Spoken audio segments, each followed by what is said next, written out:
Welcome back, dear students. Let us now proceed with the next types of chemical reactions.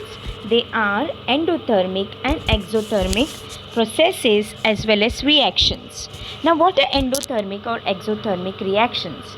First of all, you should know the meanings of these two words. Endo means taking in or absorbing, and therma means temperature. Fine. Whereas exo means giving out. Okay, so here we are talking about the heat. Okay, so in the case of endothermic reaction, heat is absorbed, whereas in the case of exothermic reaction, heat is given away. So heat from outside is absorbed during some of the physical changes. For example, okay, so here you can see that heat is either absorbed or heat is given away. So give or take of heat is also called as endothermic and exothermic processes. Now you can see calcium carbonate, reaction of calcium carbonate when heated gives you calcium oxide and some amount of heat. So it's a type of exothermic reaction wherein heat is given out. Now let us see some more examples of when the heat is given away or heat is absorbed. Fine. So now let us see this. Melting of ice and dissolution of potassium nitrate in water are the endothermic reaction. That means here the heat is absorbed from outside, and since these are no new chemical is formed here, so they are physical changes. So these are processes, endothermic processes. Let us see some other cases. Formation of ice from water in dissolution of sodium hydroxide in water are also physical changes, and they are called as exothermic changes. You can see here that formation of ice from water as well as dissolution of sodium hydroxide in water are both exothermic reactions, and they are physical changes. Now let us take another example here. Here you can see that the water is added in the concentrated sulfuric acid, and you can see so many vapors coming out. That means here lot of heat is evolved. So it can, when you add true concentrated sulfuric acid water, here the vapors are coming and it may even cause accident. So to avoid this, a required amount of water is taken in a container and small amounts of sulfuric acid is added with constant stirring. So only a small amount of heat is liberated at a time. So you can see here that acid should be added to water and not water should never be added to an acid, otherwise it may cause an accident.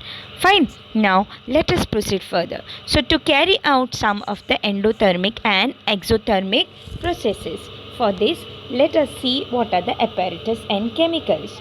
So here the apparatus are: take two plastic conical flask, corks, spoon. Okay, let us see what are the chemicals here. So the chemicals are potassium nitrate, sodium hydroxide, water, distilled water. Now let us see what is the procedure. So here in both the beakers take around 100 ml of water, then plastic. Now these are plastic conical flask. Now why plastic is taken here? It's because plastic is an insulator of heat, and so it prevents the dissipation of heat. Therefore plastic conical flasks are used here. Fine. Now put the one holed cork in the fit the one holed cork for the mouth of the conical flask, and then insert the thermometer. After inserting the thermometer, check the temperature. Okay, now you can see the temperature of both these will be same, that is around 31.5 degree Celsius. Now in one of the conical flask, open it and put some 5 grams of potassium nitrate. Shake it well. And now note the temperature again. You will find that the temperature is lower than 31.5 degrees Celsius. It has become around 28 degrees Celsius. Fine. Now let us open another conical flask and add around 5 grams of sodium hydroxide in this conical flask. Shake it well and now note the temperature. The temperature has now become more than 31.5 degrees Celsius and it is around 35 degrees Celsius. So you can see that in both these experiments there is a change in temperature, that is, in one it has reduced, whereas in the other it has increased. Now why this has happened? So it is because when heat from the surrounding is absorbed, the temperature of the resulting solution becomes less. I repeat, when the heat from the surrounding is absorbed, the temperature of the resulting solution becomes less. Whereas when the heat is evolved, there is an increase in the temperature. So in the first case, that is when potassium nitrate is added to the water, the temperature becomes less. So it is a type of endothermic process.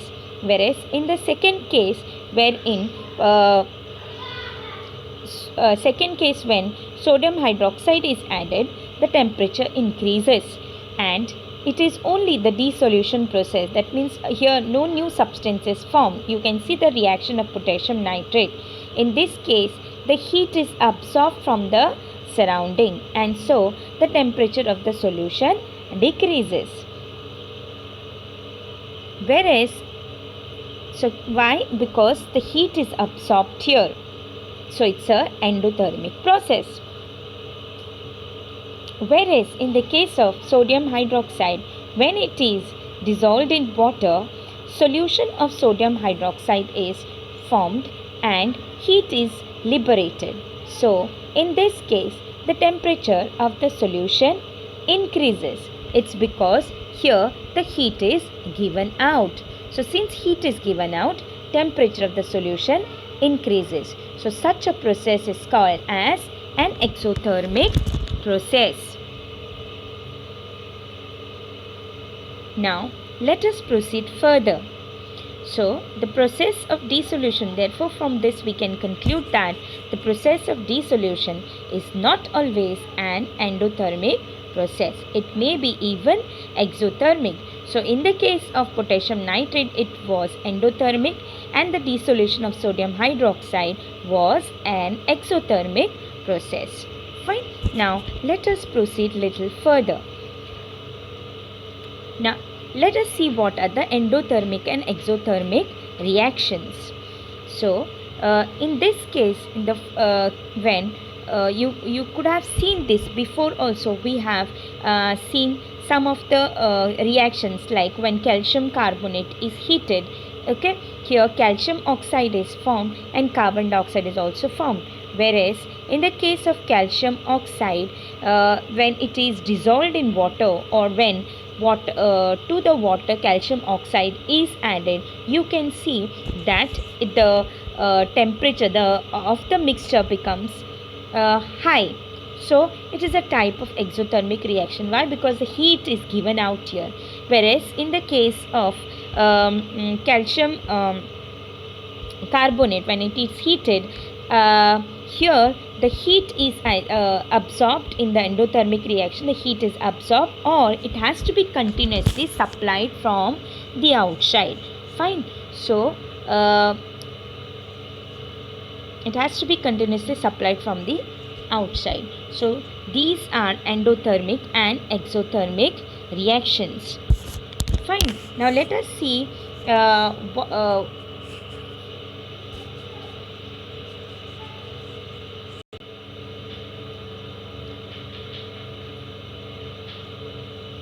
let us try to answer one question. Use your brain power. Does a new substance form when a solute dissolves in a solvent? Yes, you're right. When the solute is dissolved in a solvent, what is formed? and nothing but the solution. So here no new substance is formed. So it is a physical change and not the reaction. When salt is dissolved in water, it becomes a salt solution. So no new substance is formed here. So there are no changes taking place in the properties of salt as well as water. So it is the original substance remains as it is while no new substance is formed. And so the process of dissolution is a physical change. Now, whereas in the other cases, like when the sugar is burnt, here the original substance changes to form substance with new properties. So a new substance is formed in this case, and so a chemical reaction is a chemical change. Whereas the magnesium ribbon, when it is burnt, it is a combination reaction. Here this is heat is given out here, and even when the slaked lime is added to water, calcium hydroxide is formed, and here also heat is given out. So all chemical reactions takes place at different speeds. So let us proceed further with rate of chemical reaction, but that we will see in the next video. So I hope so you have understood about endothermic and exothermic reactions. So let me try to summarize what we have learned. So remember students, endothermic, there are processes as well as reactions. So physical processes are coming under endothermic and exothermic processes, whereas chemical changes are considered as endothermic or exothermic reactions. Now endo, as I have told you, is to absorb. So endothermic reactions or processes are those processes or reactions in which the heat is absorbed from the surrounding, or the heat has to be supplied continuously from outside. Whereas exothermic reactions are those reactions wherein heat is given out. Fine. So, and we have seen now so many examples in this endothermic as well as exothermic processes and reactions. So I hope so you have understood. So thank you dear students. We will learn about the rate of chemical reactions in the next video.